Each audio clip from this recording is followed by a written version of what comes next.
Greetings, beloved. Thank you for joining us today. Have you ever wondered why so many women are not equipped for marriage? It's because being a woman does not make you a bride, no more than being a woman makes you a mother. As with so many things in life, there's a process that leads us to our desired end. If your desired end is to be a bride according to biblical standards, then you have tuned in at the perfect time. Chapter 2 of the book of Titus tells us that the aged women should take the younger women through the process of becoming not just brides for a day, but brides for a lifetime. So stay tuned for more of Bridesmaid with me, your host, Renee Bolden. Greetings to everyone. I think what we'll do before we get into the new content, kind of like we spoke about before, is talk a little bit about last week. I think last week we talked about a lot.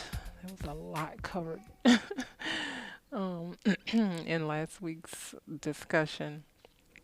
So, of course, I asked everyone to kind of go throughout the week meditating on something, especially something that really stood out to you in the discussion, and or paying attention to something that maybe came up in a personal way that you could relate to. Oh, this is what I heard in the discussion. And we will just kind of get started with that.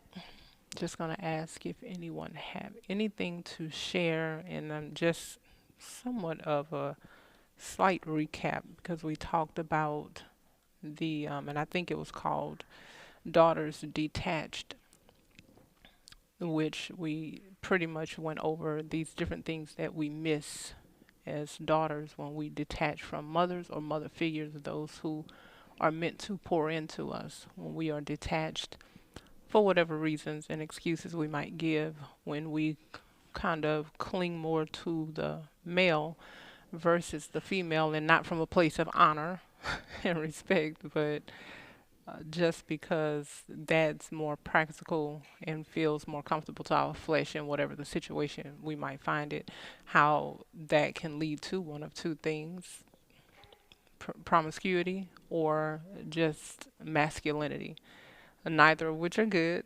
And we went on to also talk about one of those missing traits would be the nurturing part of the woman, and just kind of talked about the coddling versus nurturing. But we also started out talking about how important it is to honor male authority, and how important it is to be able to focus on the benefit of having male authority, what they bring to our lives, how much we how much we should focus on their significance in our lives, so that we're not able to get offended at them so easily, at their authority, at their leadership, whatever that might look like in our lives. So with that being said, quick recap. Who is ready to kind of share personally? Okay, thank you. Yes, ma'am. For me, when you was talking about the attitudes, that we have to go back and examine how our reactions and our attitudes to things. There was a lot there that I had been meditating on all week, and two people had come to my mind, two relationships that I had. One was a coworker, one was my friend's mom, and they were both what I would call submissive to their husbands. They didn't know the Lord, but they were submissive to their husbands, and it really irked me back then. And I was just examining why it irked me, why it bothered me, why their submission bothered me. And so there was a few things that the Lord brought to me that were the reasons why I had a problem with their submission. I was looking at it like it was a sign of weakness. And I know Apostle Bolden has said that it takes a strong woman to submit to authority. And so I was just renewing my mind about that. To me also, it appeared desperate. It was like, especially my friend's mom, to me, I just thought she was insecure. And so she was doing it out of insecurity. like she would just do whatever he wanted. And I just renewed my mind about that. And they're still together and they have a beautiful marriage. And another thing was that I was seeing it as like they would be presented with something like, and they would say, I'll ask my husband. And that would bother me because I thought they were hiding behind that. I don't really want to do that. So I'll say, I'll ask my husband, and that's the end of it. And also I was also seeing it as like the husbands abusing their power, like something in me. I didn't know the Lord. I didn't really know what his order was like I do now, but there was something in me that was bothered by men abuse of power. And I knew that power was given to men, that authority is given to men by the Lord. So I was just renewing my mind about that. And then also there was something else that came to me when I was growing up. I learned by people around me to lie to your authority. And I really couldn't stand it at the time, but it was like I judged the person for it, and then I became that. And I was just going over the things. I felt like the Lord wanted me to go over the things that I was getting out of lying and feigning, which is like acting. It's like presenting something to deceive, to gain something out of it, and being a hypocrite. And the things that I was getting out of it was approval, like a false sense of approval, which when you're lying and you know you're lying and you're getting approval, you're insecure because it's not the truth. It's not real. So any approval that you get, you can't really receive it. I had lied to get out of responsibilities. I lied and was feigning for the appearance of obedience and the appearance of natural affection and hiding selfishness and offense. So all those things, like that's like, to me, it's very difficult even now. Like I find myself in those things now, and it just seems like it's going to be very difficult to come out of that because I don't even realize when I'm being that way. But I know that the Lord is going to help me out of that. I believe he's going to help me. So that was it. That was what I wanted to share. Okay, thank you.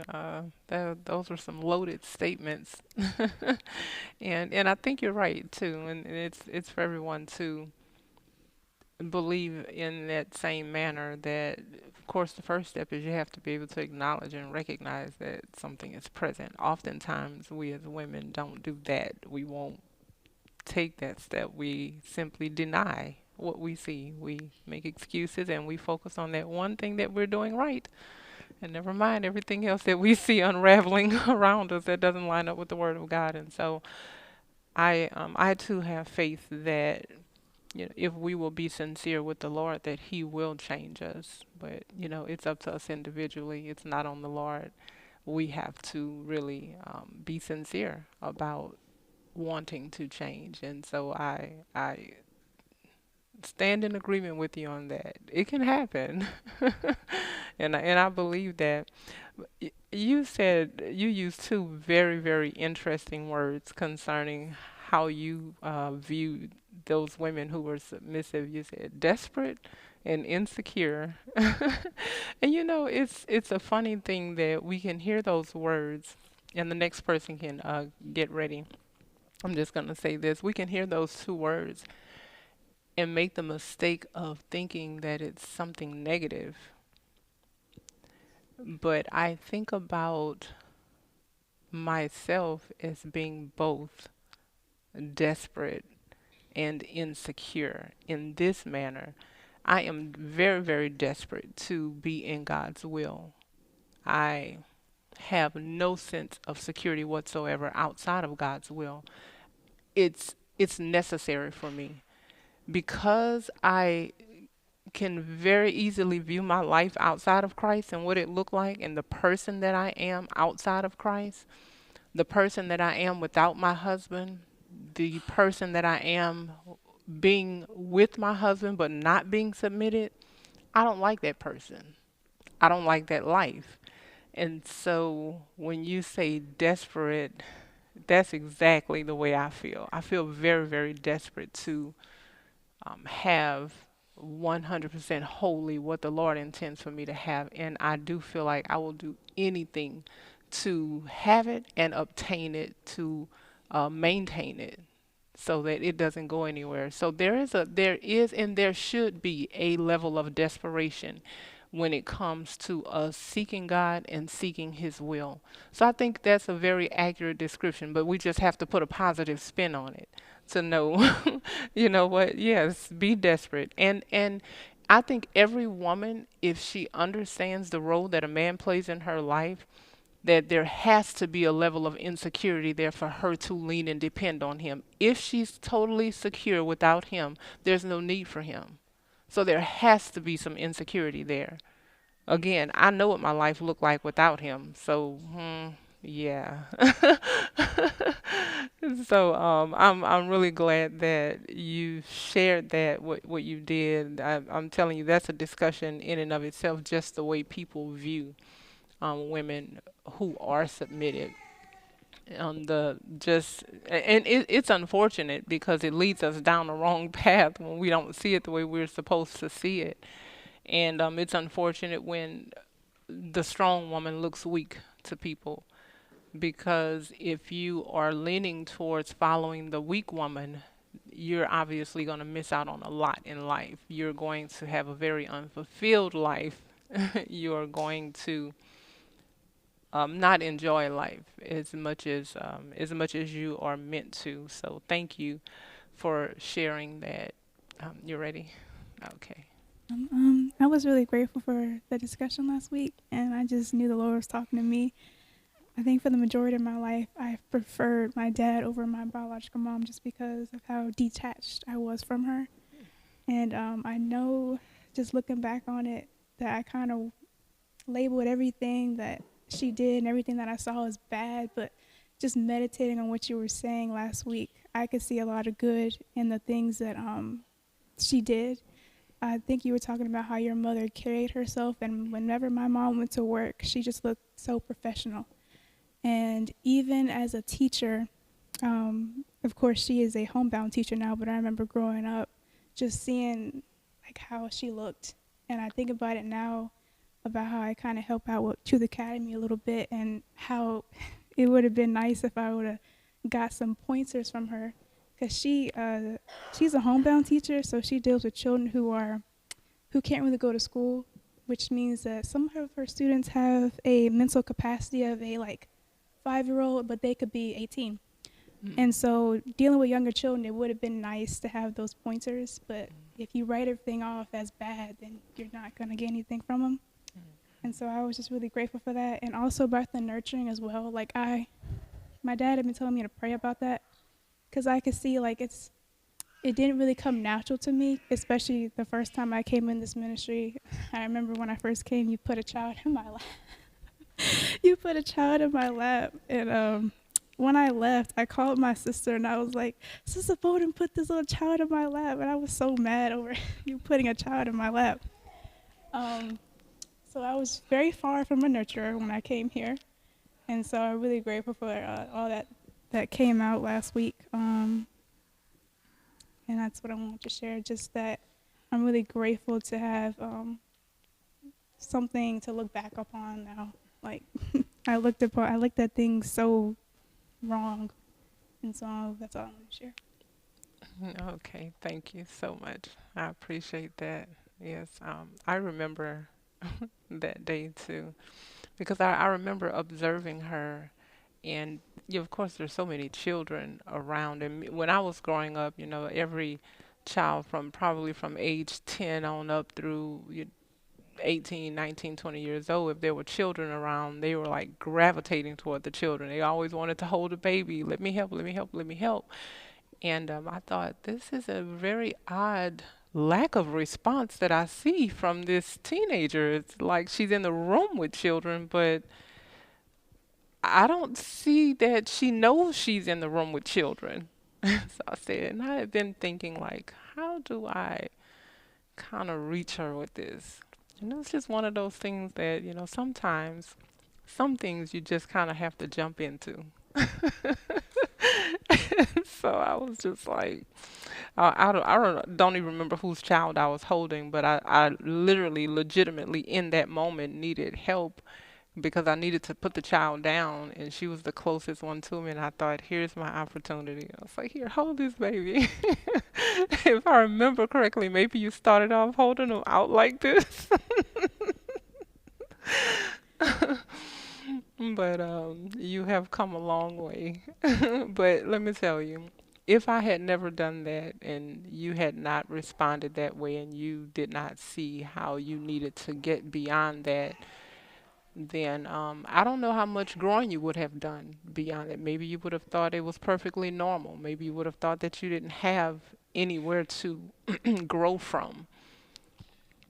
But that's another thing that we have to learn to embrace whenever somebody is showing us, doing something that shows us where we need to grow.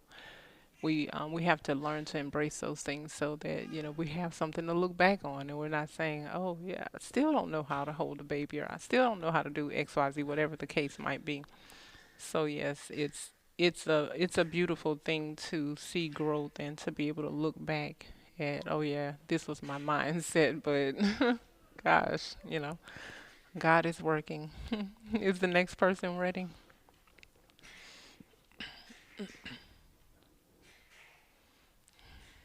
So, anyone else? Okay. Okay. Right in the back. Thank you.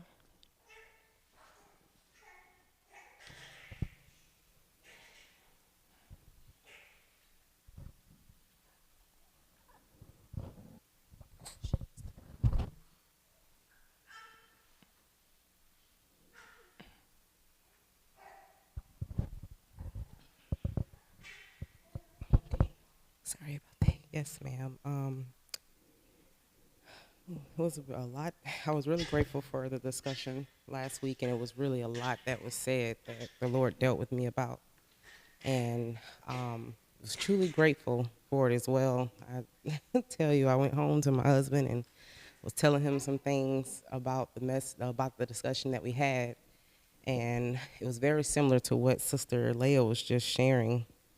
And I told my husband, I said, I feel so like I'm just taken back. I was telling him all this time I've had this mindset towards my mother. And I remember slowly, I feel like I'm really grateful how the Lord has worked this out. It's like he's worked um, in my life, like with these chapters. So it's like, okay, chapter one, you've examined, okay, that you and your mom had this relationship that, okay, you were, there was a detachment there and different things like we talked about in the past.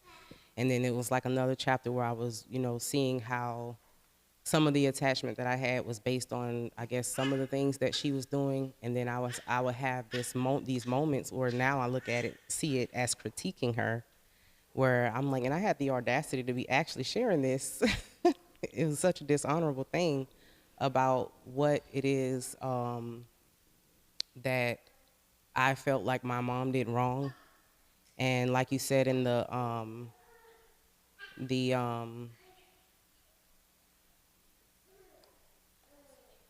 sorry, one moment.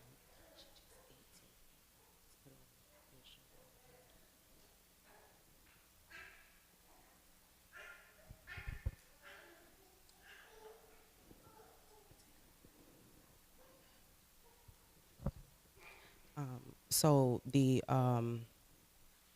see how I should start. So I was telling my husband, I was like, I had the audacity to actually be sharing, like, okay, well, this is basically just look at my past and say, oh, this is what my mom did wrong. And it was clear that the Lord was dealing with me in the discussion to let me know that that was not what I was supposed to be doing. Like you said in the discussion that um, you can see something that, okay, maybe these things are not right. And you can clearly see where something may have not have been right, but the mindset is, okay, Lord, help me to change and to move on for that. But my idea was I had this mindset where I could see where I was developing where I was feeling like I was better than her. And I remember you were saying that you're not better than your parents, and anything that you look at, that you can look at, and like that was a concern or anything coming up, and say, okay, this thing was wrong or whatever the case may be. You're that same person, and outside of Christ. And so it's like I have a few things that um, the Lord really, really showed, like really, really worked, just did a work in me. And it even went further on to the message the next day. So when you were talking about women being the one to teach you how to be a woman, and then how a daughter may prefer her dad over her mom, I was like, even in fellowships, like I was being said, having the audacity to actually say this like it was a good thing, and not know that the Lord was slowly exposing these things, but I didn't catch it in the beginning until last week. So one of the things that I would say was, okay, I always had this relationship with my dad, but with my mom, I barely remember my mom in my, when I was younger. I would say things like that. And I would even tell her that, like, Mom, I don't remember you early in my childhood, but I knew that she was there, but it was just this thing of, I only remember my dad. And I would basically have this mindset of, okay, well, my dad was the one in my life. He was, basically, he was the one that was more, how I looked at it, he was more involved with me in a way that my mom wasn't. And then again, further on into the discussion, you talked about what that really was. So you have the immature mind of a child, and I'm seeing my mom. Okay, she's keeping the schedule. She knows everything that's going on. And my dad, which is a story I've shared before, my dad would do things like come home. I'm excited to see him. My mom can do my hair again, doing something that she's supposed to do as a mother, and my dad can take my hair out and put it in an Afro puff and listen to Bone Thugs and Harmony, and we're bopping to the music. And so what characteristics am I taking? Oh, daddy's fun. I like to be a boy, because that's really what I was taking on, like, and again, my parents, they were teenagers when they had me as well. So it was a lot that they, I'm sure, had to grow in. So he's not knowing anything of this, but he had like a vehicle where you could put the top back, and he would put me in the vehicle. We would go riding around listening to rap music and different things like that. And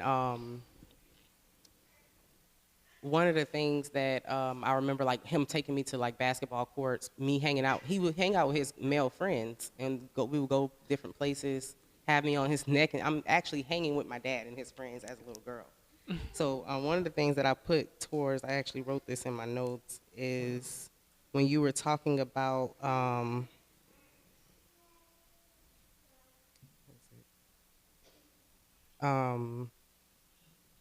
basically the immature mind of a child, and I put that I wasn't supposed to keep this mindset. And you talked about how a child will grow up, and they'll later on they'll realize what you've done for them as a parent, as a mother, and they'll thank you for those things. And then what I wrote was, where was my admiration for my mother as I got older? In other words, where was the maturity in what I heard in the message? And that was showing me that I was not maturing the way that I was supposed to. Of course, you have playtime with daddy, but that wasn't where I was supposed to stay, and different things of that matter. And like you said, by observation, there was things that I was supposed to observe from my mother and take on, and there was a lot that I did not give my mother credit for. And I was telling my husband, just one of the things I was sharing with him, I was like, I can clearly look at my mom and see how she was better than me. And I mean, in so many ways, in different things that I saw her keeping up with schedules. I saw consistency. I remember when we came to this ministry, you all would talk about how you were with your children, how you didn't allow them just to be, hobnobbing with anybody, going in people's houses. You're not going here. You're not going to sleepovers, no, and, and different things of that matter. And I thought, my mom had that mindset when she was in the world and different things like that, but still not having the mindset to give her the credit for a lot of the things that she did and she kept me from. Because there was a lot of things that my mom would tell me no about. And I remember telling my husband, I heard no a lot as a child, like a lot, and different things of that, matter. And so I see that how I've shared in the past, like, okay, well, I watched my mom, we didn't have this relationship. And, I tried to grow up basically to become that friend parent. And I was like, okay, so what I wasn't liking was what I was supposed to be liking and taking on, observing, and maturing from, and becoming that woman to impart that in my children and different things like that. And, my mom, of course, when she was younger, she was not saved, but she had a lot of sense and a lot of things that she did. She knew how to carry herself as a woman. Like you said, I observed the way she carried herself and how she dressed. And obviously, I was not taking these things on because she's talked to me plenty of times about how I used to come out the house sometimes. And I remember going up to her job, and she had a professional job. And I went to her job, and apparently I thought I looked good. But when I got there, she let me know, no, ma'am, what are you wearing? And I was like, what's wrong with what I have on? I had on like some capri pants and a t-shirt. I don't know. Now looking back at it, that was really crazy. I actually had on it's really what men wear. There's like these thick t-shirt looking things, and I had a piece over that, like with some tennis shoes on, and like my hair in a bun, like an up bun, and a messy bun, really, like, because it was like some type of look that was supposed to be in. And she was like, no, you do not need to be looking like that. And she was telling me like how I was carrying myself and different things like that, and basically how I was supposed to dress. And my mom, that was one thing she always did, and that was something how that was being brought up in the discussion. And when I was just hearing that, I was like, oh my goodness. I was like, Lord, please forgive me. And just looking back on a lot of the things that, she did, how my mom had structure with having us, she had us take things out the day before. Y'all gonna be prepared. If we didn't clean up something, she was gonna come in that room and we were gonna be woken out of our sleep, and you're gonna go get it done. And she was very consistent in those things. And I was looking at that, and I was like, I owe my mom, the honor that she's due, and not to be critiquing her. And then I'm really going down the path of what I thought I saw wrong. That's the path I'm really going down. I'm not even taking on the good traits and everything that she showed me. Mm-hmm. And another thing I wanted to talk about the example you brought up about hanging out with the boy when you were in seventh grade. And also comparing that with daughters preferring their father over their mothers, and how I prefer my dad over my mom.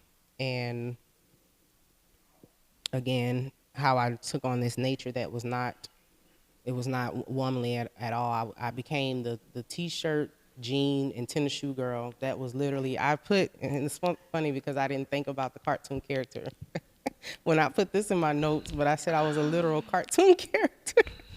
I literally wore not the same outfit, but the same attire. Like, I always had on a t-shirt, like the collar, plain shirt, jeans, a belt, tennis shoes, and I had my hair in a ponytail. That was my go-to look. I looked like that almost every day. Sometimes I had it hanging, but other than that, it was mostly going to be a side ponytail. And that was literally my attire. And it was something how you brought up the cartoon character and how she looked. And I was like, that's something that I developed, that mindset, and then also it started to show in my nature and how I carried myself. And I remember always looking at the girls who were like what I would always say, okay, the prissy girls and stuff like that, who wore the skirts, and they had like their hairs in curls and different hairstyles and different things that they would do. And of course, in the world they would have nails polished and different stuff like that.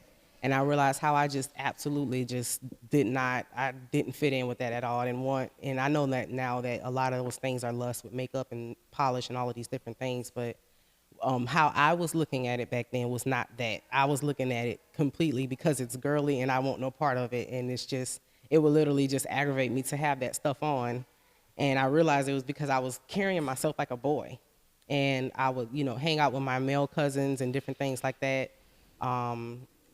Getting in fights with them. And it's like I developed this personality of a person that had like this kind of laid back type of personality, but not in a way of like the quiet and meek spirit. It was almost like how men are. Like they sit back, they observe, they're not doing all this talking, and but when I look at it, it was really, women are more social, and we're supposed to be that way, but not loud where we're trying to be seen. But I was taking on something where I wasn't even able to be social with people, where it's like I'm needing to, go to somebody else to be social for me. Like I would do that even with my own family. Like I would be around my grandma, and I'm like, at family reunions, and I'm looking back at over these things in my life, and I'm like, this was not normal behavior, and different things like that. I'm looking like, okay, well, my grandma's speaking for me. And, to family members, like, I know this is really bad. Like, I was like, I really I developed a lot of male traits. And I remember how it was a while back where I remember Apostle Bolden saying something like that, where he was like, my wife speaks for me and things. And when he's around, he's not trying to be all in the conversations and different things like that. And I was like, that's something.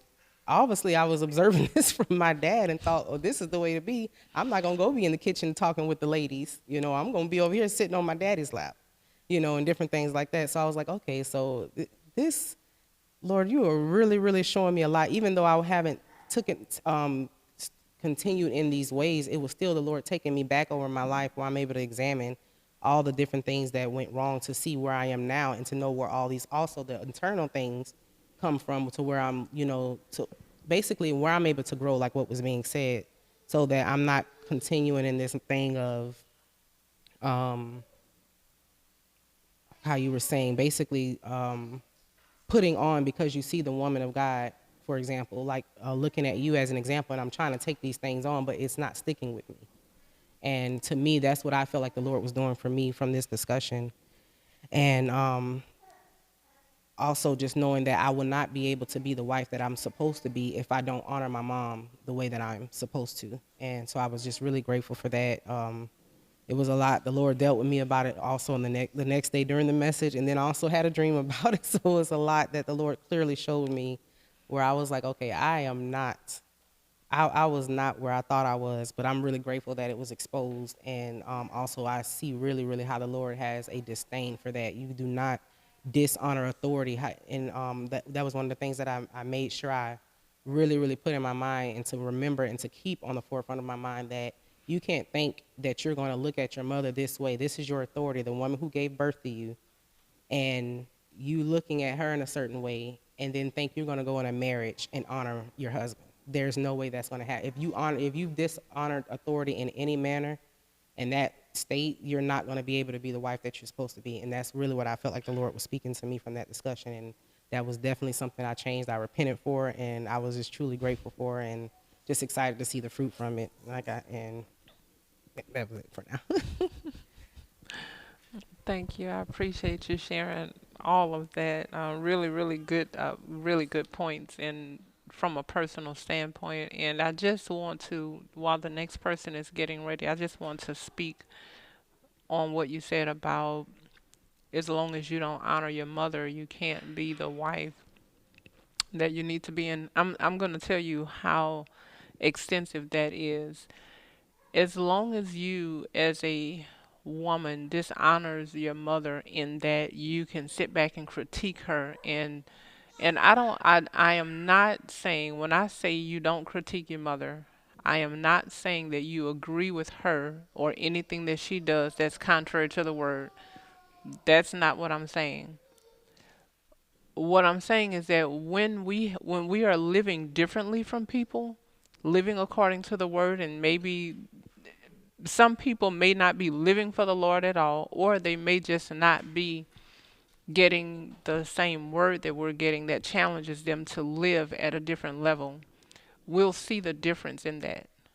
That is not the same as critiquing your mother and saying that she just wasn't a good mother because she did nothing for you. That's ridiculous. Of course she did. She did something beyond just giving birth to you. She did something. And so that's what I mean when I say that it's not this idea of agreeing with what's wrong. It's being able to identify what's right and having an honorable attitude more than anything. That if the Lord thought enough of her to have her to give birth to you, then you should be thankful for that. Just plain and simple. That's enough right there to honor her for. But with that is, when you don't see your own mother in a good light, every other woman who could be a mother to you, in the sense, and I don't just necessarily mean a close relationship, but any other woman in your life that you encounter that you should be able to take something from, you will not be able to receive what you're supposed to receive. Doesn't matter who it is, and it doesn't matter. You could know that you're supposed to be receiving from that person. somebody could be in your life for a brief moment. You might only encounter them for a few hours, and it still may be something that you're supposed to get from them that's going to help you as a woman. But as long as you don't honor your mother, you're going to miss out on all of that throughout life across the board with anybody. And so, and I'm just adding that to what you're saying about being a wife, because all of that plays a part in it. If if we have to learn addition in order to learn multiplication, but we're missing the knowledge for the addition facts, then trying to move on to multiplication is going to be difficult. You're not going to you're not going to understand how it works. And that's what happens with us as women. We are supposed to receive something from our mothers. We're supposed to have this connection, this relationship, and some level of honor there to some degree. We're supposed to be able to honor them. And that's what the word says that we're supposed to do, honor our mother and father. And when we're not able to do that, we're it's like trying to do multiplication, but having not learned the addition facts and how to actually add. It's going to always feel like something is off. It's going to always feel like it's too difficult. It's going to always feel like defeat whenever you're doing that. And so you will not grow and be the woman that you're meant to be as long as that wrong attitude is there. Is someone else ready to kind of speak about last week?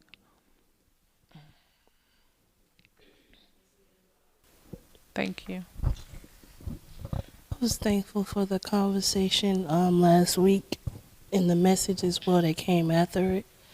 I think something that stuck out to me when you were speaking about, I had wrote it down, it said, when you were rather cling to your father, we are rejecting our own nature. And I was able to see that how when I was younger, like how I wasn't clinging to my mother like I was supposed to. I would cling to like her spouses and be more comfortable and open with them versus, with my mother. And also seeing a difference with my older sister, like how she would dress and how versus I would dress. And when I seen that, I noticed, I'm like, okay, why is she getting all the nice girly things and I always get like hand-me-downs or like boy stuff? And I'm like, okay, I'm not in that mindset like I'm supposed to be as a girl to take care of my things and be more responsible. And I'm thinking, and I'm looking at that now as an adult, like that's what she probably was thinking, like, I'm not going to buy you anything that expensive, or I don't know, that's just what I was thinking, like, I'm not going to buy you anything like nice like this for you to mess up if you're not going to take care of it. So that helped me as well, like to, I guess, step into and see what I'm supposed to be dressing like and keeping myself up and keeping my things up together. That helped me step into that. But I noticed as I got older, it would be like a back and forth, a girl dressing up girly or dressing up like a boy because I'm maybe not in the mood to look the part that day. And I can definitely see how that, clinging more to a man versus a woman can, taint your view of how you're supposed to be as a woman as well. And also when you were speaking about offense keeps us from submitting to our authority, and I know lately I've been having a struggle with, the still standing up for myself, feeling like I have to defend myself. Just like with just period, just still going through that. I don't know why. And I asked the Lord, like, what stemmed from that? Like, where did I just feel like I have to defend myself all the time, even if it's a lie or anything or just something that's just, I guess, not sitting right with me. And, the thing came up with me not accepting my authority. No matter who it is, it could be, aunt or anyone that's older than me, and I seen that I didn't do that as well. I felt like as a child just seeing things and growing up too fast and being in conversations too much, feeling like I'm justified or feeling like I have the right, and taking on those things at an early age and seeing how it played out as I got older with older people and not allowing them to give me wisdom or allowing them to critique me or allowing them to tell me things that can benefit and help me to grow. So I seen that, last week with just you were speaking about it, about how we reject women that's came in our paths because of offense or things that we have dealt with and didn't see in our or critique in our mothers or didn't like in our mothers, and that was very intriguing as well to hear about us not honoring our mothers how we should. And I can definitely see that before coming here, how I did not honor her at all and like how I viewed her as just in a bad light because of the things that I seen growing up or what may have, took place as a child. So I can see definitely the growth from that, how much more I accept the things that may happen and also understand that she was only doing what she knew to do and doing what she can do best for us. So now, I clearly see that picture clearly, just having children and growing more and hearing more of the word and, being around other sisters with children and dealing with situations and other adults dealing with the same situations to help me see like how I may have blamed her for things that I shouldn't have blamed her for and accepted, my rebellion and accepted my disobedience for not listening to my mother. And one thing I did realize as well, I was asking the Lord about with Sage, because I noticed one thing that I didn't like with my mother, like we didn't communicate as much. And I noticed I took that on as well, and that was something that I didn't like. And so I can see that how something we don't like in our mothers, we can take that on. And I took that on, and like I remember when she was younger, just because I was so busybody, young, wanting to, not take the time to nurture her and be her mother like I was supposed to. Every time she would talk, it would just be like, all right, stop talking. Or I'll just shun her out basically. And, I repented for those things to the Lord because he brought that to my attention. And I was like, gosh, like, I did the same thing. Like, I was, shunning her out. And that's why she's like mute. Like, she don't really communicate as much. It's like I have to pour things out of her. And I noticed that, well, the Lord brought that to me. So I'm very thankful, for the conversations and that Lord helping me see myself. That's all I wanted to share. Okay, thank you. I appreciate you sharing that. And I tell you, it is a real thing that when we look at our mothers, and really it can be anybody, but oftentimes we do it with our mothers because we grew up in the house with them and we have this disdain for something that they've done, and we have pride, like, I'm not going to be that. And I'm telling you without fail, we are that. As sure as we're thinking it, that's who we are. That's what and we will see it play out, and we will have to learn that lesson and go through whatever situations that show us. You're not above anything. Like I say all the time, we're all one bad decision away from being the worst thing we can think of, whatever that might be, whatever it might have been, to us. And of course, I've shared the same thing, and I'm sure all of us could probably look back and share that same thing that Sister Thomas just said. The one thing I didn't want to take on, I looked and I found that that's what I saw myself doing, Well, the same thing happened to me, and then we realized just how desperate we are for the Lord. Lord, if you don't change me, it won't happen. Because this was the one thing I thought I'd never do, and then we find ourselves doing it.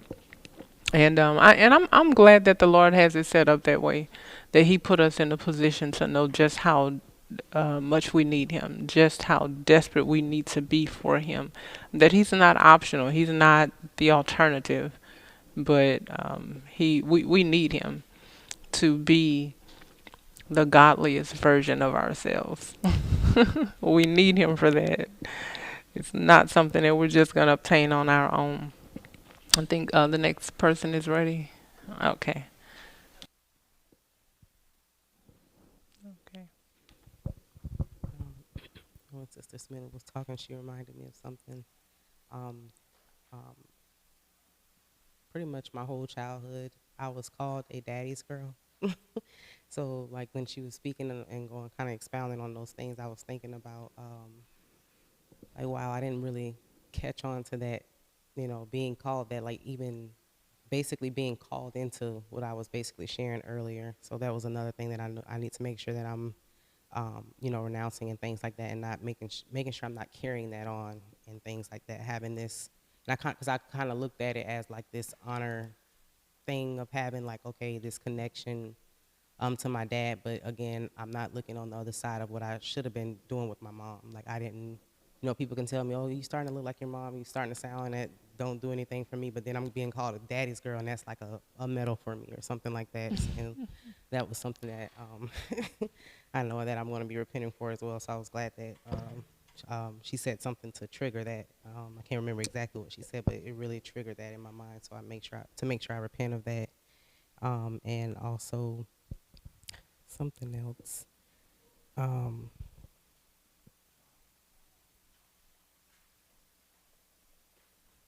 can't remember now, but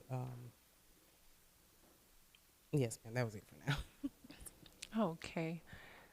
Before we go to the next comment, I want to say something. Gonna kind of ask a question. Sister Jones mentioned that she became the t-shirt, jeans, tennis shoes, hair, whatever type ponytail kind of person. How many of you can relate to that? Give me an age range that you dress like that. Tell me from what age to what age. Mhm.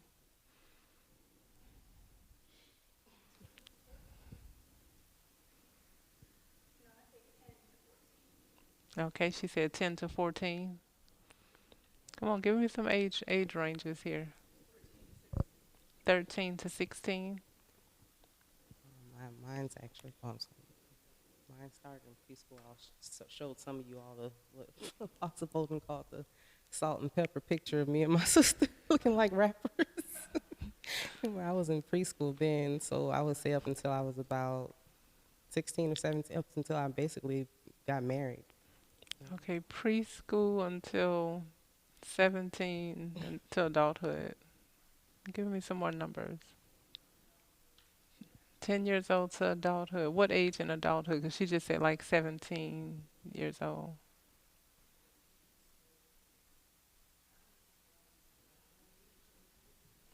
Okay.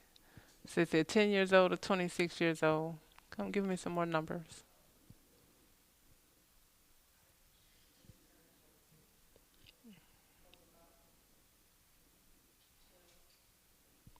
12 years old to 26 years old. Sorry, I'm gonna change that because I just thought about that till I came here because I was still wearing pants and shirts, but dresses were just mixed in sometimes. So I came here about 26. So, Okay, preschool to 26 years old.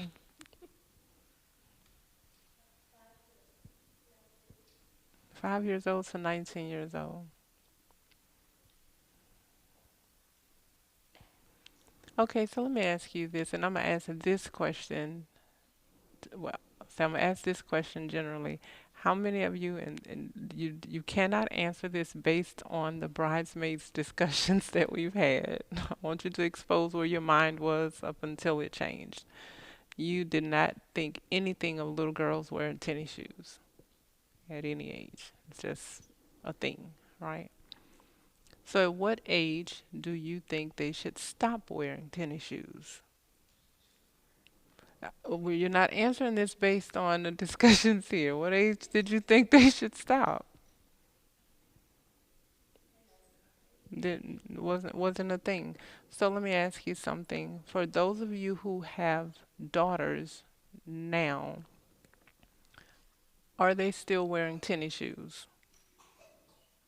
They're not wearing jeans, but are they wearing tennis shoes and t-shirts?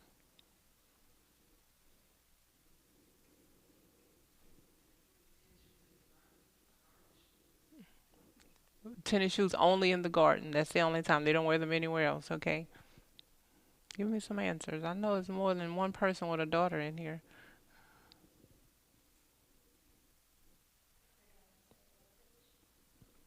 I'm sorry. Okay, daughters don't wear tennis shoes. Why is that?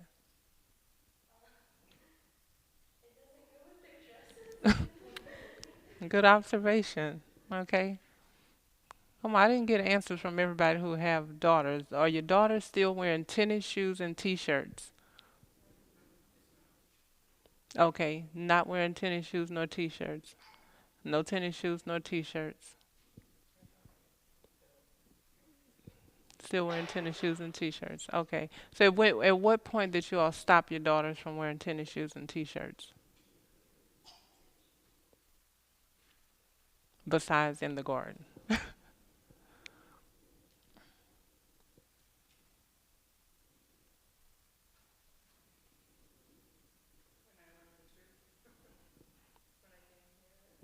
So maybe a year, 2 years ago? Just about 2 years ago? Okay.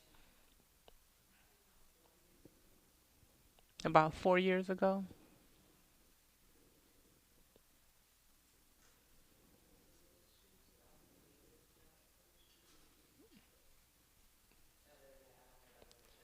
You mean like slip-in shoes? If they're not sandals or dress shoes or jelly beans or the little those type of things, and if it's mesh with the rubber sole at the bottom and mesh at top, whether it have shoestrings or not, those are still tennis shoes. Those little slip-in, whatever, I don't, boat shoes or something, whatever they call those. No, I put like the same thing, put her on the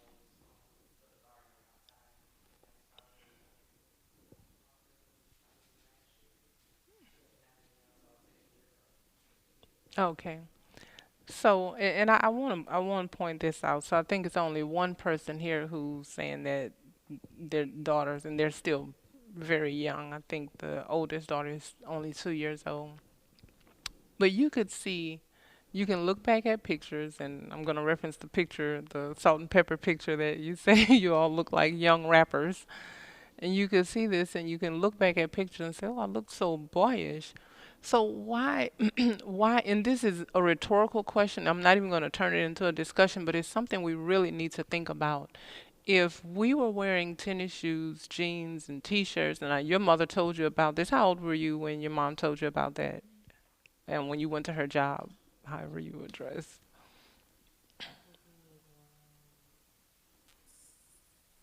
16, 17 years old.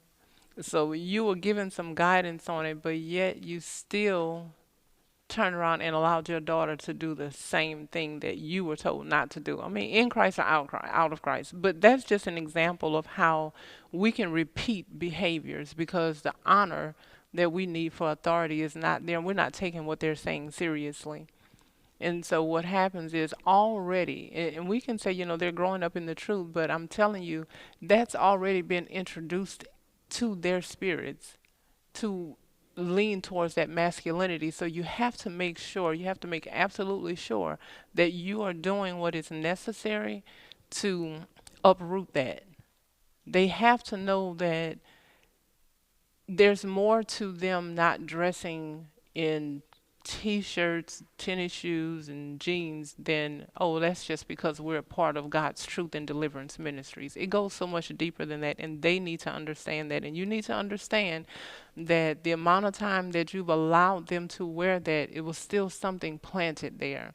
You created an option for them to gravitate more towards that masculinity that you yourself experienced when you were dressing that way. I think it's really important, and I said to one of the young ladies here, maybe a year or so ago, I was like, "How old are you?" And when she told me, I just said to her, "It's time for you to come out of those tennis shoes. You're a young lady." We have to think about the discussion that we had about how we view princesses, and we do not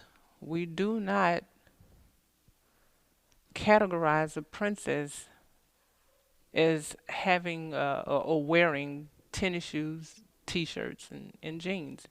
So we have to again be careful about the message that we're sending our children, and if ever we sent them the wrong message, it is our job to not just change their outward appearance, but we need to teach them how to be feminine and the importance of being ladylike, the importance of embracing who they really are and helping them to understand who they are and how important it is for them to carry themselves in the right manner. And I think with that, it's important for every one of us to really see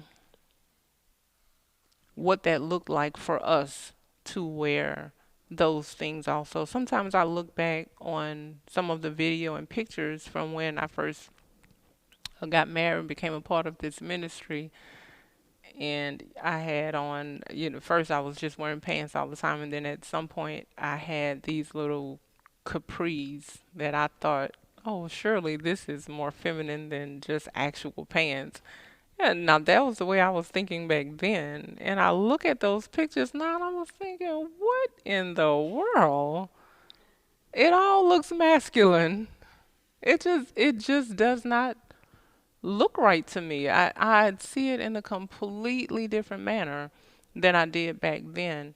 And that's the way we must be. We must be able to look back and see things in a different way. Like kind of what Sister Lori was saying. She looked back and it's like, oh, I had all these mindsets that I had that I needed to change. And we have to be able to see that for what it is, because if we don't, if the only thing we're doing is complying with a dress code associated with the ministry that we're a part of, then we're not following the Bible, and we're not going to be able to teach our young children to do the same thing. They are not going to embrace their femininity. They are not going to embrace who God made them. What they're going to do is look for the first opportunity they can to get away from these rules that you just set before them. So we have to make sure we see that for what it truly is, and see it the way it is. I think I don't remember what group I was talking to, and I think I shared then, like, children, once they get past 7 years old, and I think 7 years old was the age I said, zip up jackets and hoodies should not even be a thing. Usually you're going to put that on children that young to accommodate the weather. It's easier than trying to give them an umbrella to, so, zip up jackets and hoodies. But that's all those things. And I'll even tell you, you see, I have this 3/4 sleeve on. I think you all can see this. I have these 3/4 sleeves on. There are cardigans and shirts that are made and designed like this for women, and it's just really to cover up your arms. But do not allow your daughters to push their sleeves up. That's masculine. Either just show them how to wear their clothes properly. That's something, when I was growing up, that's what the boys did all the time with their jackets. They pushed it up or pulled it up here, pushed it up to their muscles, because maybe they were out playing or something like that and it got hot and they did that, and that just kind of came to my mind. But we have to be the ones to teach our children these things, but it has to go beyond the surface. It has to go beyond the surface things. And where that comes from is when we look back at those pictures. Because I think one time Sister Jones was showing us some pictures of her when she was a child, and she was like, "Oh, my mom dressed me like a boy," because something about not wanting her to be interested in boys at a young age or show interest at a really young age. And of course, as mothers, we do whatever to try to keep our children pure and innocent. We don't know how those things can backfire. And you would think that being able to look at something like that you would not repeat that pattern, but we'll find ourselves again repeating it. My fix was, well, I still let our daughters wear pants, t-shirts, and tennis shoes, but I'm just gonna make sure you're not dirty the way I was as a child. So you might have to come in and get your hair combed 3 times a day and change clothes and not, things like that. But again, it goes deeper than that. That was just my natural corner mind trying to fix something that I saw wrong. But it all really goes back to God's way and the way, the standard that He is calling us to, which goes, much higher than those surface things. So I just kind of wanted to share that. That came back to my mind when you started talking, that we need to be really careful how we carry ourselves, the message that we're sending, and that when we pass these things on to our daughters, that it's not just change our outward appearance, but we need to get it in their hearts that they are growing up to be young ladies, and we want them to see that as a precious thing. So we have to make sure we're living that. Is the next person ready to share?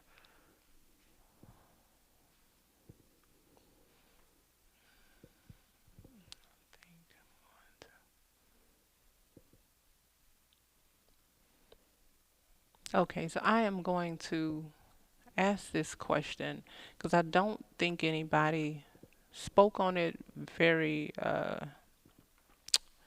distinctively or specifically about the coddling versus the nurturing. Did anybody have any thoughts about that? One of the things that I pointed out, and this is kind of more personal, that I said some of the younger sisters here, younger than me, sisters, have had a difficult time with establishing a relationship with me because they prefer the coddling of their mother and will not accept me in that capacity unless I coddle them. They're not willing to accept the comforting and the correction. That's what nurturing is. It's a combination of comforting and correction. You get both. And with the absence of that, all you have is coddling. If you don't accept the nurturing as it is, then all you have is coddling. And I just kind of briefly spoke on that, but I was wondering if anyone had any thoughts, and not necessarily specifically about me and what I said, but just in general, how you've seen that play out. One of the things I said, if you know that you are looking to be coddled based on how you treat children and if you coddle them. And so I was just wondering if anyone had anything at all they wanted to talk about, say, speak on, if they had any thoughts about that, anything particular about that that stood out or that you can see in your own life. Okay. I'm not sure what the mic is. Yes, ma'am. When you were talking about it last week, an example came to my mind about little Addison, and she was crying at one of the fellowships, and my reaction was to try to make her smile. And you had said that specifically, and I remember all the years coddling Ava. Just, she's not enjoying whatever this is, and I'm just going to try to make her smile and give her, feed her flesh somehow. So I definitely was a coddler and was coddled growing up as well. And then you also had said that we want to be brand new to the person. We want to pull on them to, what did you say?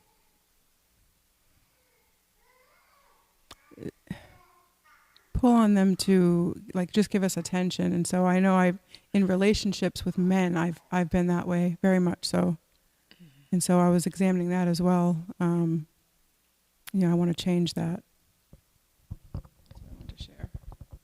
Okay, thank you. Thought I saw another hand behind you.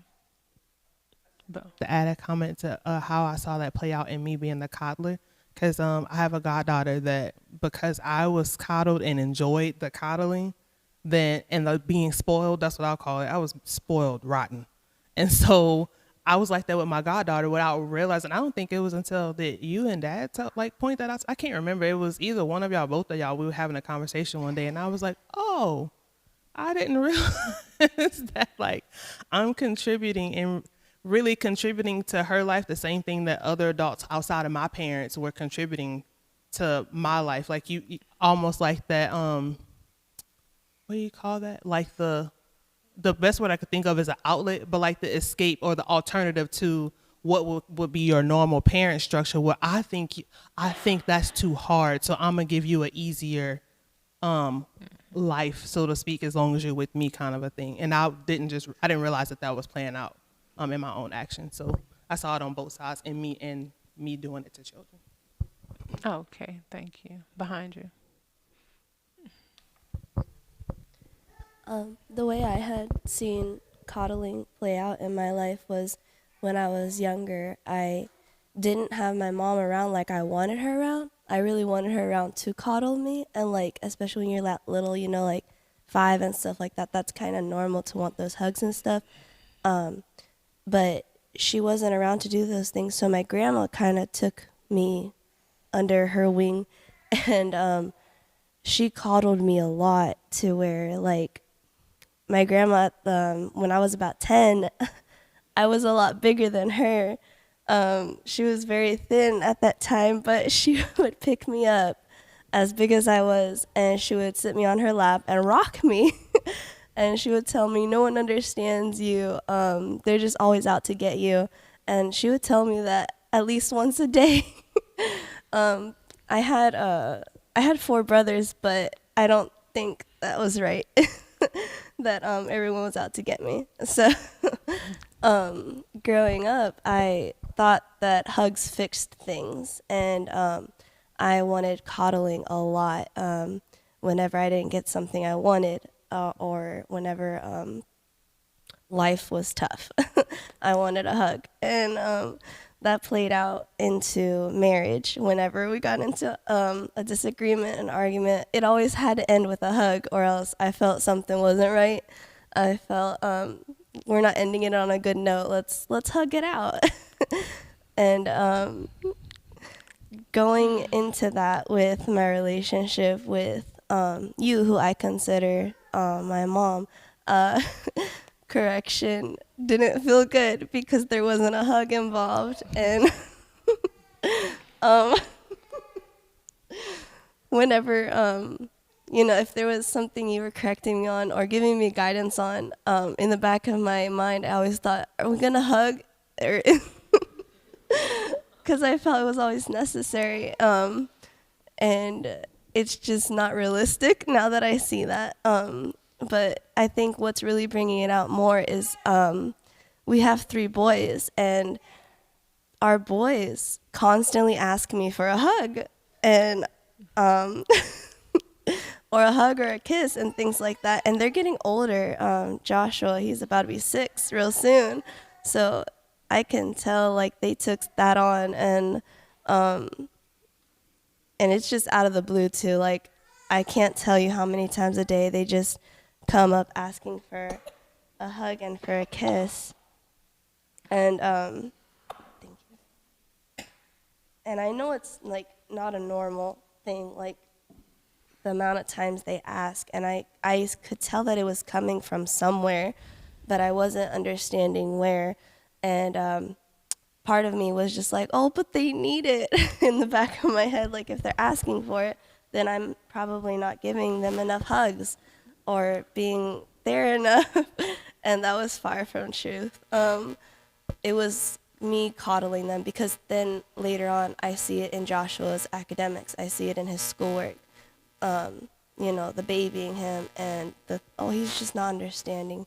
Not everyone gets things all at once, and just making excuses for him. And then even if I'm having them do chores around the house, just taking it from them instead, just the coddling, it's coming up, and I'm able to see it now more clearly, especially with Joseph, because I think he's softer than he should be, if that makes sense. Like, I think he's like, he needs to be more boyish, if that, like, he reminds me of Sarah with the things that he does, and that's not good. And I notice he's the one that I ask to do the most things around the house, because he'll do it, because he'll do it and he'll do a good job at it and he'll do it right. So he's the one that I usually would go to, but I see that as also coddling now. And there's no reason Sarah shouldn't be doing anything. So I should be asking her to do those things, but also just wanting him under me and stuff like that, that coddling and just wanting to be to be over a male in general and taking that from him, robbing him of that so early on. That's evil. And I see that now more clearly than I think I think the Lord was trying to grab my attention on this a long time ago, but I was so hardened and wanting to be coddled myself that I didn't accept it. And I could see it playing out with our children. I could see it playing out in my relationship with you and the relationship that I want to have with you. And also with my older sisters here, the relationship I'm supposed to have with them as well. Just not really looking up to them how I should be looking up to them because I'm looking for those hugs in the background. Thank you so much for sharing that and being so personal with that. When you talked about your oldest child, Joshua, it made me think about our son Joshua and I told my husband about this right when I think just before he went into preschool. I think he probably went to the daycare, maybe it might have been about a 6 month period that he was at daycare. And it was kind of a part time. They were like a babysitter while I was out looking for a job at that time. And so he was going there about, part time, maybe 20, 25 hours a week. And I remember, I don't know if it was the first day or day two that I dropped him off and I was walking. I got out of the vehicle and I was going to walk around and open up the door and get a hug. And I looked up, he was already gone. And I thought, I was like, oh my gosh, he's only 4 years old and he's just going on without me. I was like, that was the first time that I realized, I was like, my goodness, I expected him to detach, but not at 4 years old. I wasn't expecting it that early. And I thank God that it was soon after that incident, that my husband came into my life. And of course, we got married and he gets to father Joshua. And I see that up until, I think Joshua may have been 7 years old, maybe 6 or 7 years old. I can't remember. And the bus stop from the house was like right down the street. And I remember asking my husband a few times, like, should I be standing outside in the driveway watching him walk down the street or something? Like, I was so, I'm just concerned. Like, okay, he's only 6 years old. We're just gonna send him out the door. And it was only like, I think the bus stop was 3 or 4 houses down. But in that, I could see how much I needed my husband to balance me out. I was like, whoa. I would see how he would respond to him and what my natural reaction was in situations, in my internal reaction, because I wasn't just forcing myself in situations, but it helped me to see how important it was for the boy, to have a man present. But more important than that was for a mama to allow daddy to be a daddy. That is so important because otherwise you get like what you're saying, the boy who's you can call on him because he's gonna do everything, but in that he's learning the feminine ways. That's the unfortunate thing. Yeah, he might do it right, and he might, one part of that is him looking to please the way women are looking to please, and that's not good. That's not something that you obviously want him to do from a feminine standpoint. Another thing is, what you mentioned was all the hugs and things like that. That's certainly not a natural thing for boys. And One of the things that I can tell you is happening there is what we talk about all the time, how a mother can make the mistake of putting this emotional burden on her children. So if they're seeing you sad all the time, then you're pulling on them and they feel this need to make you smile. So they're asking you for a hug, but it's not for them. They are in turn doing what exactly they're coddling you because that's what you're doing to them. That's what they're learning.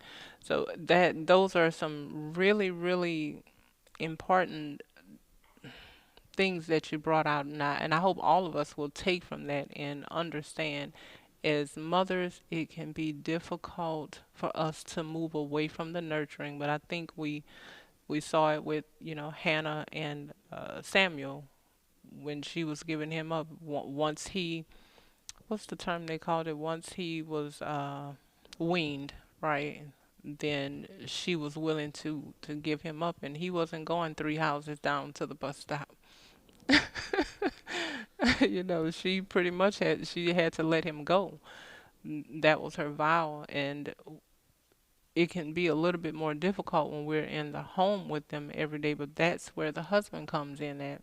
We have to allow the husband, to be a father to them, allow him to teach them how to be masculine and become young men, to grow up into being men. A great part of that doesn't matter how old they are. I mean, it's not just when they're younger, but as they get older, we have to allow that by us not stepping in and giving hugs, kind of like what what Danielle is saying. Yes, correct me, correct me, correct me. But am I getting a hug after all of this? Because the hug is gonna undo it all. The hug is gonna take the sting off of it. The hug is gonna say, "Oh, you didn't mean it as bad as it sounded." Which also in turn says, I'm not going to take it as seriously as I need to, and I'm not going to institute any change because after all, you hugged me. Okay, we're good. Except it's just simply going to undo what needs to come out of the correction. So one of the things that we have to realize concerning the nurturing, when we talk about, and this is my own definition of it. I don't know how anybody else might categorize it, but there are two components to it.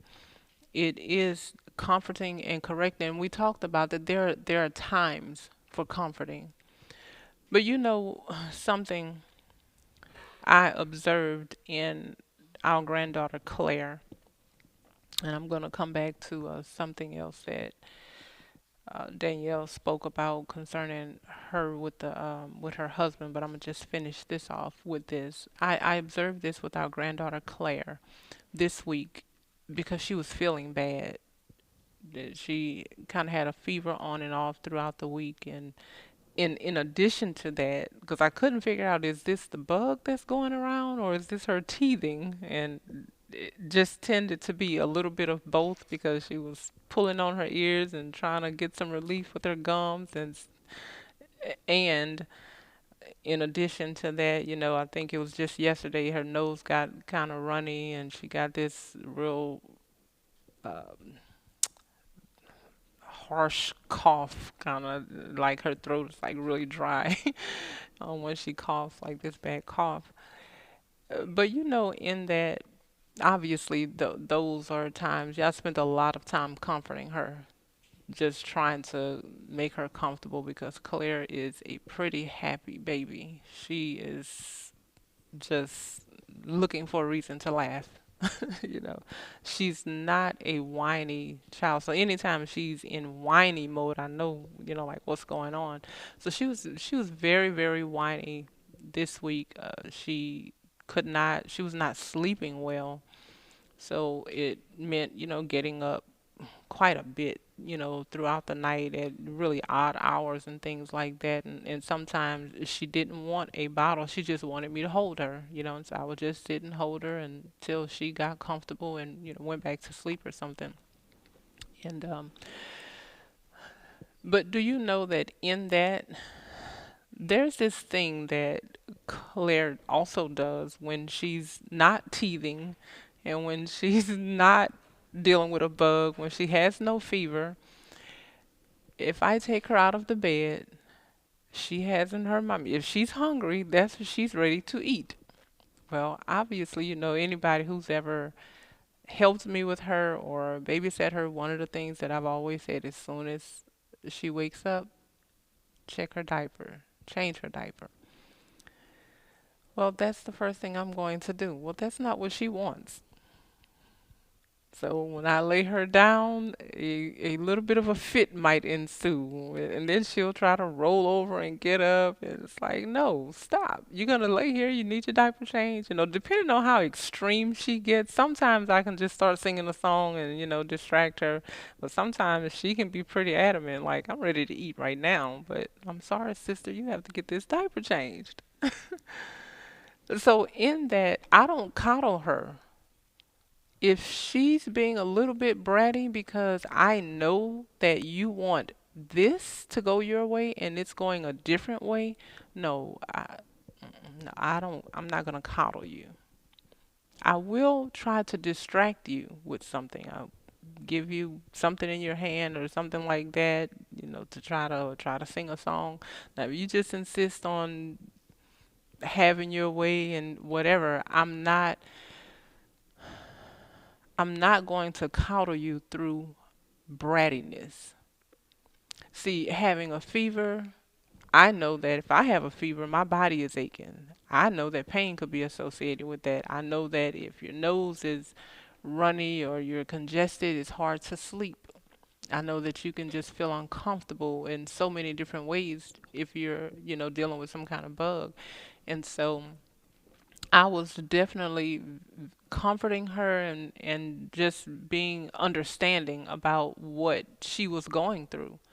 That was necessary. That was something, if you remember one of the things that we said, that was out of her control. That was something that she can't control how she feels when teeth are coming through her gums. She can't control how a bug affects her, the fever, how she can't control any of that. So that deserved a lot of comforting.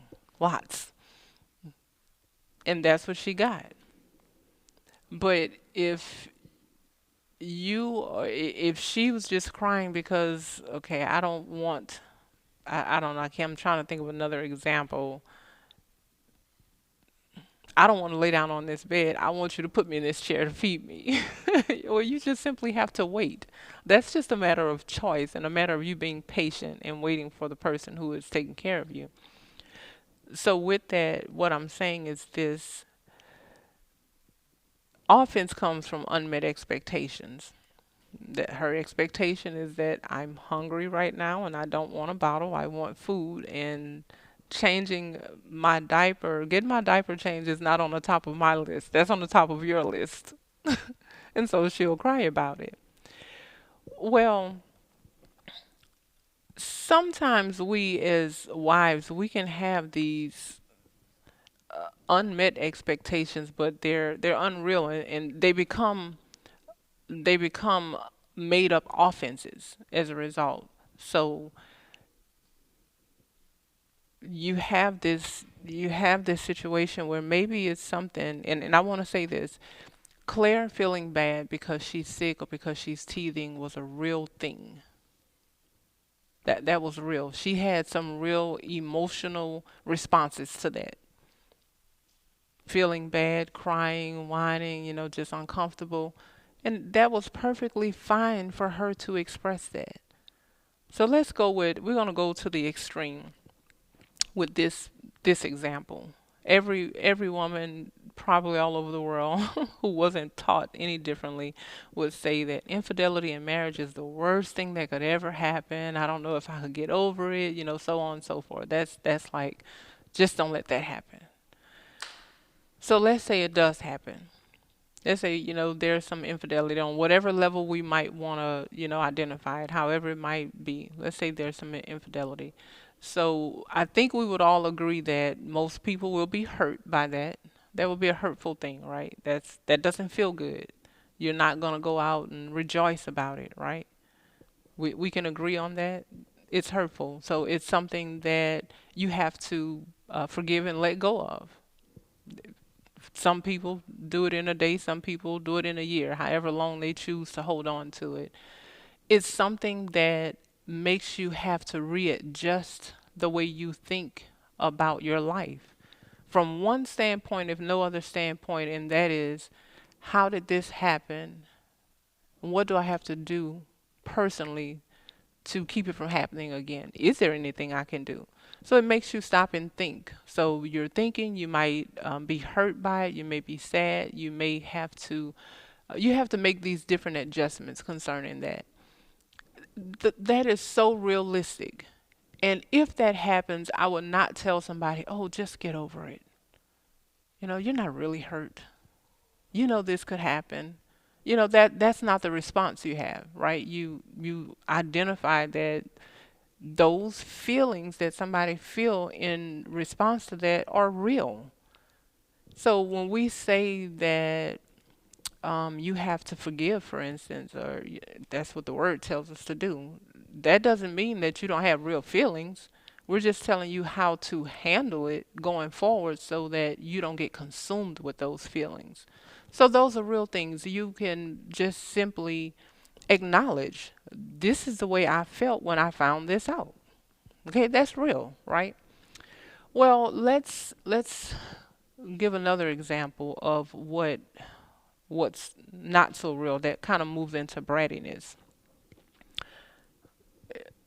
A lot of women like going out to eat. I think that's just a mindset that has been kind of poured onto us, that that's a thing that's supposed to happen. And so we have these expectations. A lot of times, if I'm dating a man, engaged to a man, married to a man, I expect that we are going to go out to eat, whether it be for anniversaries, birthdays, special events, whatever, or just because I expect this. And maybe your expectation is not met. And maybe you talked to your husband or husband to be about it. Maybe you didn't. I don't. A lot of times we don't. We just have these expectations. But whether you talk to them about it or not, your expectation wasn't met, and so you're disappointed. Well, that's just a matter of letting that go. That's really not that big of a deal. Nobody's starving you out. You're not dying of malnutrition just because you don't go to a restaurant. That's just simply a matter of choice. I choose to want this or not want this. I choose to expect this or not expect this. That's not, in other words, you can decide how you really feel about that particular incident. That one didn't catch you off guard, so to speak. Okay. But when you take something like that, that generally just falls under, I wanted this to go this way and it didn't, this didn't, I wanted to go out to eat and you didn't take me. This was our anniversary and you're not showing me how special this is to you. This means a lot to me. You're not showing me how special this is to you because you're not doing anything about it. That's a matter of choice. That's one that we can simply control. We can just choose for that not to be the highlight of celebrating a birthday. We don't have to get offended at somebody. If I have a birthday coming up, if nobody in the world acknowledges my birthday, I promise you I am not going to be offended at anybody. I am moving on with life. Thank you, Lord, that I saw another birthday. That's it. I'm happy about it. I'm not looking for anybody to give me a gift. I'm not looking for anybody to give me a card. I'm not even looking for anybody to acknowledge it verbally. That's up to each individual what they choose to do, but I don't have an expectation about anything like that.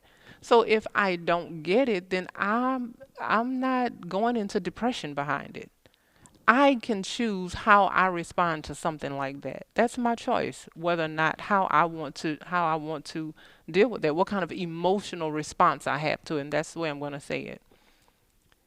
When something as big as infidelity in a marriage happens and you find out, you're going to choose how you respond to it, but that emotional response is going to be a little bit differently based compared to you not getting a phone call because it was your birthday, or you're not getting taken out to dinner because it was your anniversary or some special milestone in your life that you thought was special. And you move into brattiness where There are some situations that really do require comforting. And then there's some things where we're creating offenses unnecessarily because we're just simply being bratty. And we need to be able to listen at what I described about Claire. She was experiencing fever, pain, discomfort because of this little bug that's going around because she's teething. That was a real thing. But in that, there were times when she was actually being bratty. I could tell the difference because this brattiness that you have going on, this is something that you do even when there is no fever. Do you know what we try to do? We try to take realistic emotional responses to situations and we try to hide brattiness in that.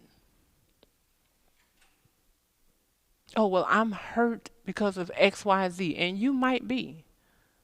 But you're not supposed to use the realistic hurt as witchcraft for you to be bratty and get your way in something else. That is what we have to watch out for. So when Danielle was talking about, the children and the coddling, that's what I kind of thought about, how we want to be coddled rather than knowing that nurturing is really what we need. There are times that we need to be comforted, and when we're being bratty, we need to be corrected. But we don't need to get confused and try to mix the two together like my brattiness is that's the time for you to comfort me. No, that's the time for you to get corrected and say, you know what, it's time for you to grow up. You need to let this go. You need to be a little bit more mature about what this offense that you're creating. Because I have come to realize that people will actually create women, I'm going to just say people will actually create offense. It's not even real stuff. Like it makes zero sense. But they will create these offenses and live in that place and then try to get comforted in the brattiness. When it's just, you know what, I really don't have to make a big deal out of this. It goes back to one of the examples that we've used out of that movie Love and Basketball where the mom made this big old fancy dinner. Dad comes home with pizza and they eat pizza. And the daughter gets offended on her behalf. Well, the mother didn't. Why? One of the things she understood is that, well, we don't have to throw the food away just because we're not eating it tonight. We got the rest of the week to eat this. Tonight it's pizza because Dad said so. Not that big of a deal. The daughter in the movie she created an offense out of that. She made a choice to do that. And then you take another scene from that same movie where her neighbor, friend next door, his parents separate and getting a divorce, and he's heartbroken. Why? This is all he's ever known. I've only known my parents to be together, and now here I am as an adult, and I have to deal with my family breaking up. That was hard for him. That was something that he needed some kind of comforting about. I think that's difficult for anybody because I don't think it's meant to be that way, and I think that's one of the things that make that so difficult when people are married. It really is supposed to be for life, and so when that's broken, people are affected in different ways emotionally. Not just the husband and wife who are divorcing, but the children are affected as well. And so that was a situation that comforting was needed. Her situation, her attitude just simply needed to be corrected. You don't have to take on this offense. You are choosing to make this an offense. So we have to make sure that we are not trying to hide our brattiness under a realistic emotional response to some real situation. And that again, maybe you being hurt in this particular situation is real, and nobody's taking that away from you. There are ways to deal with it so that you're not again. I believe that the Lord gave us all these emotions and we have emotional responses to things. My number one thing is that I have learned, as I've gotten older, is not to be overtaken with those things. The same way the Lord gave a period, gave a period for grieving in the Bible, I think we should take note of those things that we don't become consumed. Even it can even be with happiness about something.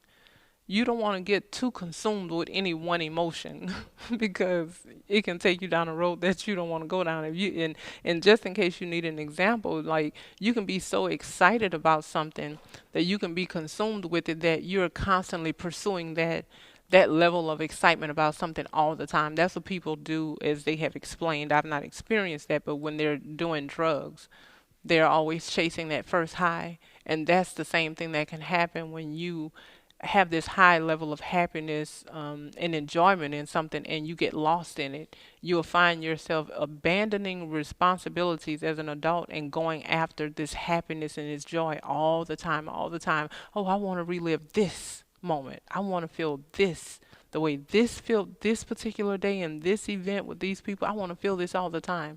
And so even with that, we should not get consumed. We have to have balance with our emotional responses to things. So that was one thing I wanted to point out. And the other thing that she was saying about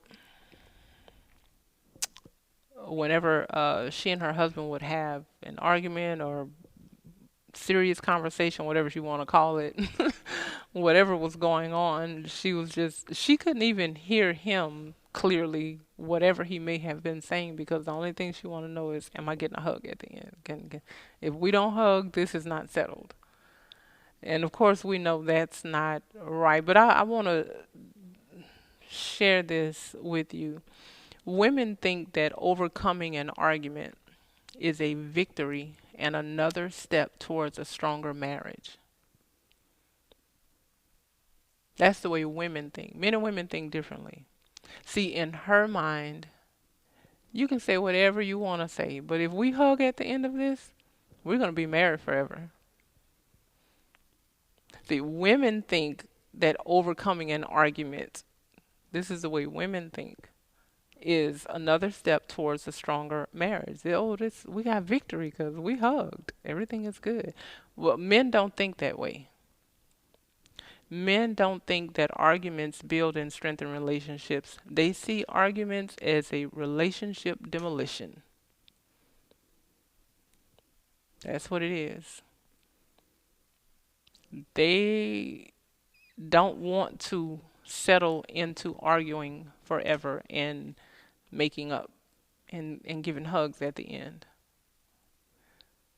They would rather have the peaceful environment where you just hug without the arguing. So that was just something else that she mentioned that I wanted to bring up, that we really have to give a lot of attention to the differences between men and women think, and we need to not think like a man, but we need to know how men think so that we can please men. If I know that me getting a hug at the end of an argument suits me, but it's not suiting my husband, then my next move should be, well, let me just stop arguing and just start with the hug.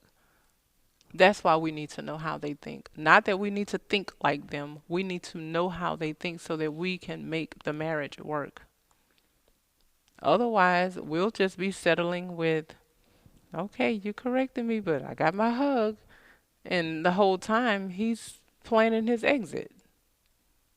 Because the only thing he's seeing is that you have no intention on changing.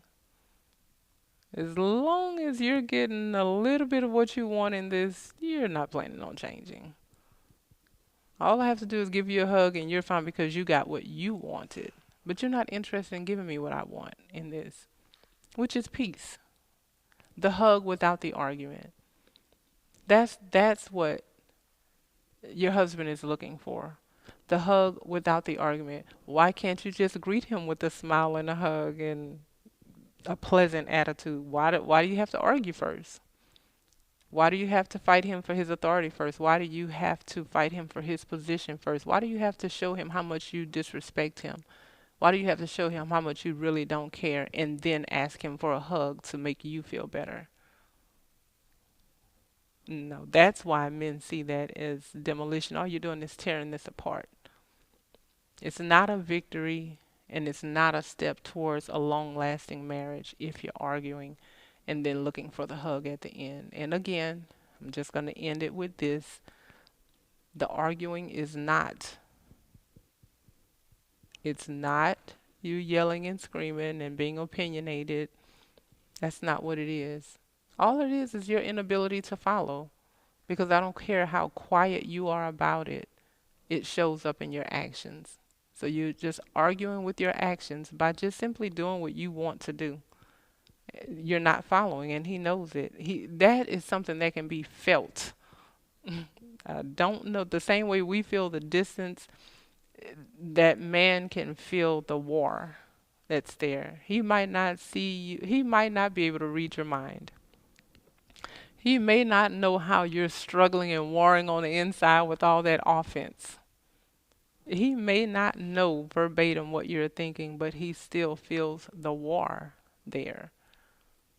And as a result of that, the marriage is being torn apart.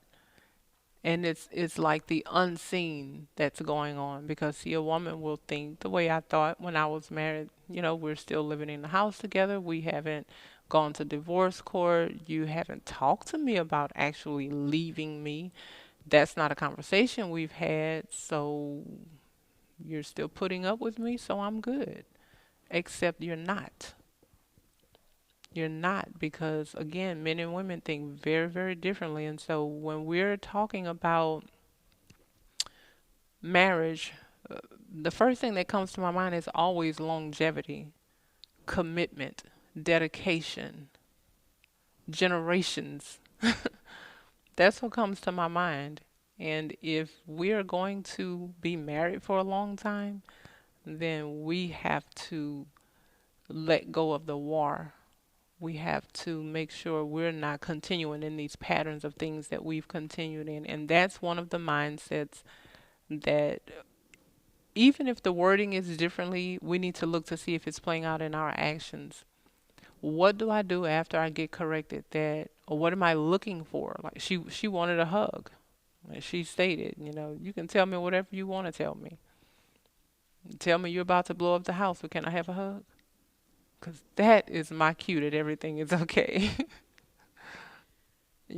But we have to learn to, that's one of those mindsets that we have to let go of, that as long as I'm getting my way, or it looks like I got one thing, that's a victory for me, and that's one step closer to a stronger marriage, and it's not.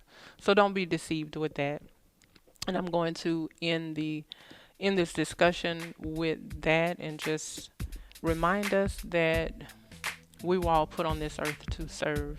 Our purpose and our presence is meant to positively impact somebody's life, but that's up to us.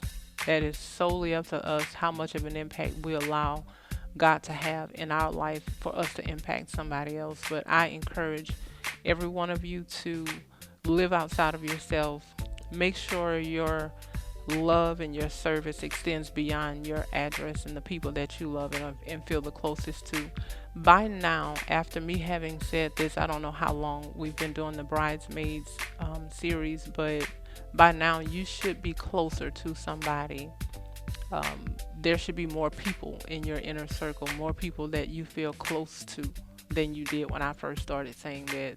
Somebody should be closer to you.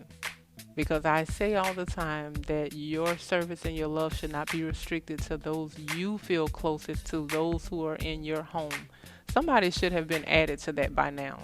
And if they didn't, then I say you should expand your territory, perfect your love walk, and live for other people, not just for yourself. Let us pray. Heavenly Father, we thank you and we praise you for allowing us to see another day, God. We thank you always for these discussions and the things that come out of it. And Heavenly Father, we pray that you will give us strength, wisdom, and wisdom to be able to live these things out, Lord God. We commit our ways to you, Heavenly Father, and we take on your word as our natural reaction to situations, God. And we pray and ask you, Lord, if we find ourselves trying to go back and take on old mindsets, that the Holy Spirit will nudge us and get our attention, Heavenly Father, so that we will not do anything that's contrary to your word or contrary to our growth. In the name of the Lord Jesus Christ, we pray. Amen.